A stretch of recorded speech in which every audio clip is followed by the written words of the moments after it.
everyone. Um, I found it hard to, I guess I liked so much about Robert Benchley that I found it hard to actually put some things together for you. But I've done my best, and that's all I can do. Robert Benchley was sort of an everyman. Um, it was as if inanimate objects seemed to be an enemy to him at times. And many of his characters in film show him as this bumbling kind of Walter Mitty type of fellow. But he was very insightful in a kinder way than many of the other people in the vicious circle. He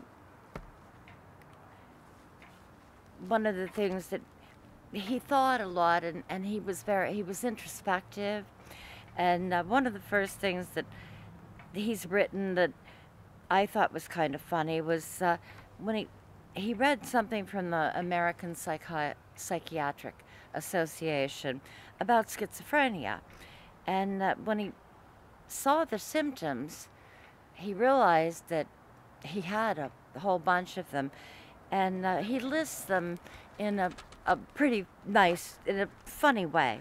Defective judgment. Well, I could keep you here all night giving examples of my defective judgment that would make your blood curdle. I couldn't even judge a sack race. On this account, I qualify hands down. Retarded perception. I didn't even know the fleet was in until I read it in the Times. Restriction in the field of attention. My attention can be held only by strapping me down to a cot and sitting on my chest. Even then, my eyes wander. Silly laughter. I hold the interscholastic, intercollegiate, East Coast amateur, and open professional cups for silly laughter. I laugh at anything except a French clown. You can't be sillier than that. Lack of skill in motor performance. I was asked to surrender my license while driving an old Model T in 1915 because I could not coordinate in time to press the clutch at just the right moment. I also had a little trouble with right and left. Next to silly laughter, lack of motor skill performance is my forte. Stupor, we need not go into this. The last thing I remember clearly is that elaborate parade for Admiral Dewey under the arch at the 23rd Street. There are hundreds of people willing to bet that I never had my eyes open. I have no proof to the contrary. He also was very not only self-aware, but he was self-conscious. He was held a little bit back and was a little bit shy. So finally, having been asked by a newspaper journalist over and over again, to tell him if he felt different now than he had felt at the beginning of his career, he wrote, "When I started what you call my career, I wore a size 14.5 collar, did exercises to develop my chest, and never had a drink. You ask if I feel different now?" He seems to be naturally witty. When he was talking about motor skills in the car, when his wife asked him what kind of car he had, he said, "Red." It was green, but that was Benchley. Another time he had taken his son and daughter-in-law out to dinner when they were out in LA, and he went to the door and he said to what he thought was the doorman, "Could you please bring the car around or for us?" And the guy turned around and said, "I happen to be a rear admiral in the Navy, sir." And he said, "Well, then can you get us a battleship?"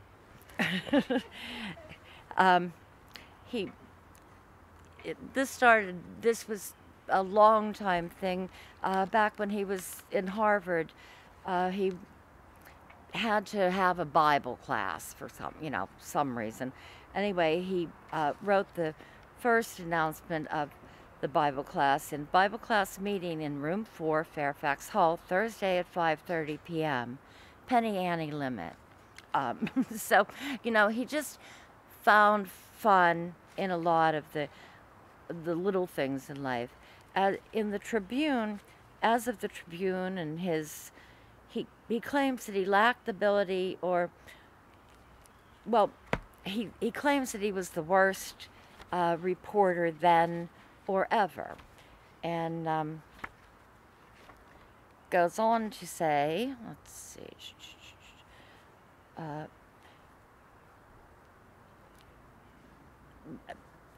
Well, basically, I can't find that little quote, of course, right now, but his biggest problem was that he lacked the ability or the nerve to ask people questions that, remember New England, he considered were none of his business. And a certain kind of newspaper demands this incessant, let's get to the facts, or and he felt that it was impertinent, and he just really couldn't do that. Luckily, he wrote many other articles for them that were, of course, very, very much acclaimed. He didn't stay too long he was at the Tribune, I guess, pretty much off and on, let's say. He really didn't seem to have the ability to stick to a job, and he mentions that I have now, after many buffetings, reached a callous state where I don't look ahead to a permanent holding of any one job for more than 6 months. And from what I know of the Tribune, I'm not in for long. Hi-ho. And that was basically that became kind of his life. He was bi-coastal. It was unusual to be bi-coastal.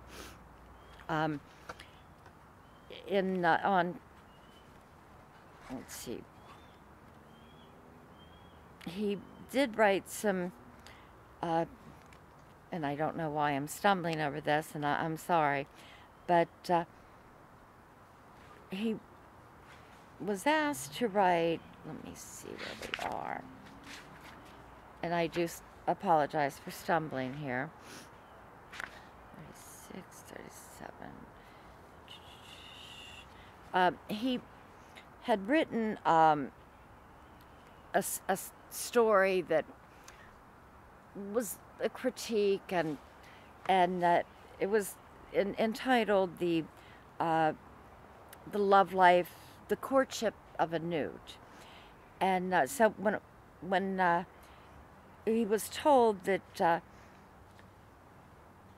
the piece was maybe not best for the sensitive reader of the time, he ended it with this particular notice. The particular thing about a newt's courtship is its restraint. It is carried on at all times with a minimum distance of 50 paces, newt measures, between the male and the female. Some of the bolder males may now and then attempt to overstep the bounds of good sportsmanship and crowd in to 45 paces, but such tactics are frowned on by the Rules Committee. To the eye of an uninitiated observer, the pair might be dancing a few of the more open figures of the minuet. He's just naturally funny in a very restrained way. I don't think that his New England conscience ever left him.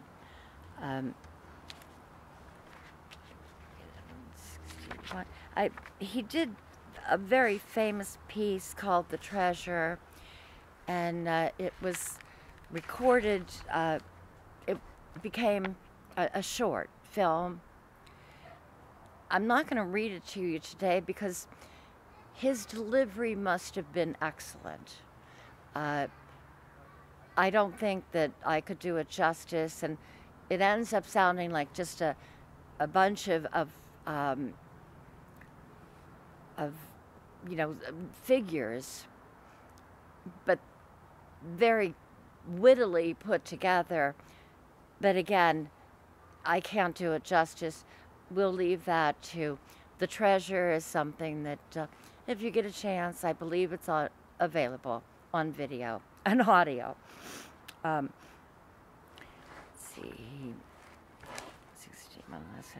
In the 1920s, the people in Robert's general category, almost all of whom have come to New York from out of town, not Dorothy Parker, I might add, were intensely vibrant and exciting. There was an air of daring and rejoicing and rebellion, and the main goal was to have as much fun as possible. It was a period of group activity. People moved in groups, ate and drank in groups, moved more or less in groups, thought in groups, kept going until they dropped from exhaustion in groups, then they revived in groups, and were off and at it again, and the strongest and the most durable were the most admired among them. In his early days, he wasn't a drinker. He was a family man. He commuted to suburbia daily into New York. He had a health problem, and I don't know what it was, actually. Maybe you can help us there. But he was actually a prohibitionist, in favor of prohibition, and felt pretty strongly about it. A very good family man, but he would go to these speakeasies with his friends, and he would deliver. He'd wonder. Their fun seemed innocent, most of the time, and he kept thinking, if it's not much fun, maybe I'm missing out on something. So it seems like Robert took his first drink and just never put the bottle really back in the closet. He did remain true to his conscience. He was never going to get rid of that particular consciousness, and so he. Let's see. Sorry about this, as I fumble through my book. He and Selznick were out.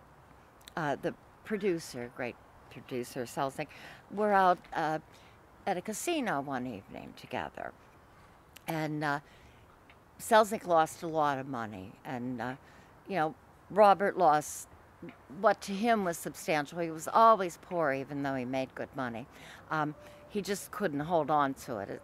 They were fun tickets to him, and that's pretty much how he used and thought about his money. But Selznick took the dice, and of course Robert Benchley is thinking that they're going to get shot at any moment, but puts them in his pocket. And the next morning, he called Robert and he said, "How much money did you lose last night?"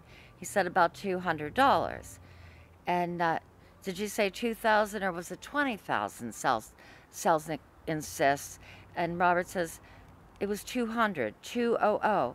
Give or take a nickel. That is it. Why?" And Selznick says, "Well, there's a man here to buy back the dice for what we lost, and I was kind of hoping that you'd lost a little more than the 200. But again, it was against his very nature to do anything like that. He seems to also have had an odds war with birds. They just didn't like him. He was attacked in Nantucket by a tern and then a group of terns who had been busily, they were occupied otherwise, but they, they decided to attack Robert. Well, it was a completely unprovoked aggression, as he puts it. Their nests were at least 50 yards away. But he does get a little bit of revenge and he writes later on that there is great satisfaction to us clumsy humans when we see an animal that is supposed to surpass us in skill making a monkey of itself. I'm still gloating over a blackbird that I saw with my own eyes in as disgraceful a bit of flying as any novice ever put on. I was sitting in an automobile by the side of the curb when this bird swooped down with some idea, evidently, of making a 2-point landing just to show off. Well, just as his feet hit the sidewalk, one of them slipped out from under him, and I was witness to the remarkable sight of a full-grown adult bird falling on its tail. A vaudeville comic couldn't have taken a neater spill. The chagrin and humiliation of that blackbird were gratifying to see. He got back his balance immediately and tried to act as if nothing had happened, but he knew I had seen him, and he was furious. He was off in the air again right away, but not before I had sneered at him and called, "Get a horse." Everyone ought to see a bird slip on its tail at least once. It is a gratifying experience and one good for the soul.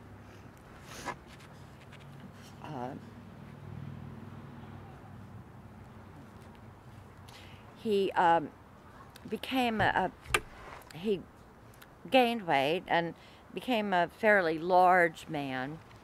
And about exercise, which I wholeheartedly concur, he had a few statements, and where are they?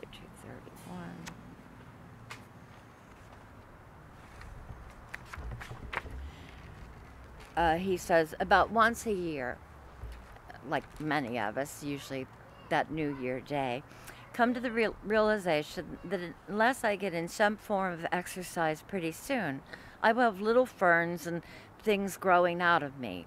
So I make out a schedule of quick darting movements to be made at various times of the day, usually just before getting into the tub in the morning. Now other men seem to be able to find space enough in their room to do a daily dozen or two without banging their elbows against furniture, but I'm not so fortunate. No matter how big my room is and no matter how simple my drill, I always bang my elbows against a wall or a bureau at one time or another. I believe that I could stand in the middle of the floor of the room in which they signed the Versailles Treaty, and within a minute and a half be whacking an arm or knee against a wall or one of those big glass chambers.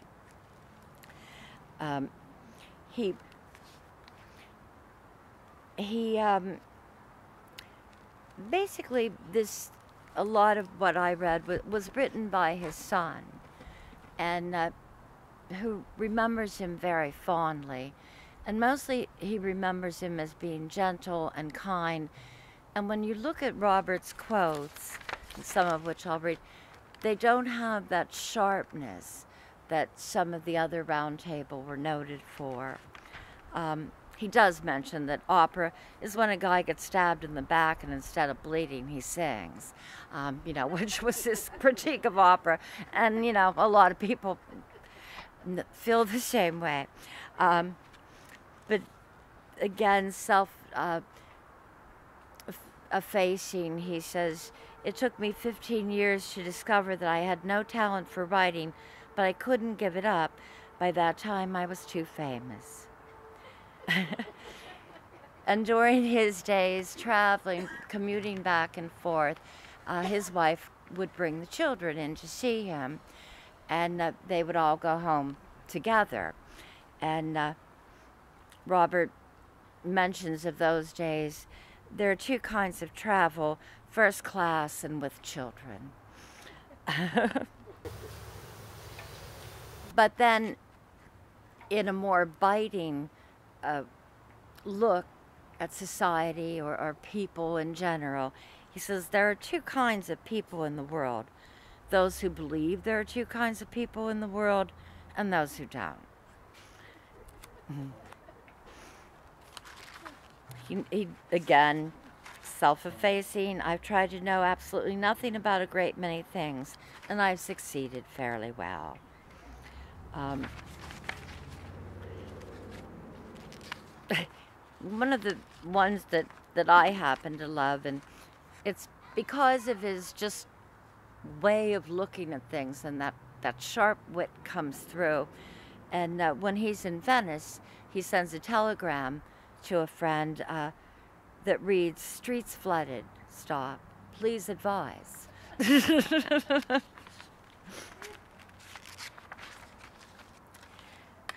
um, about his acting career, let's see. Oh, well, I guess actually as a critic, I should say. This isn't his own acting. But as a critic, at one point he writes, "If there's a streak of ham in any actor, Shakespeare will bring it out." And we all know that's true too. At one point, someone, a certain comment was made to him, and Robert Benchley remarks that, "Drawing on my fine command of the English language, I said nothing."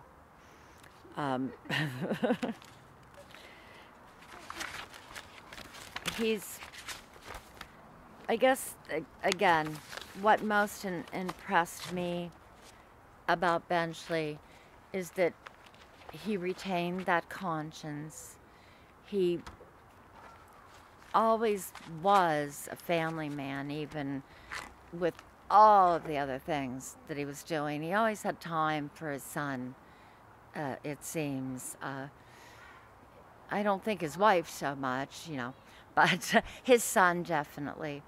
And mostly he's one of those guys that you just wish you would have known.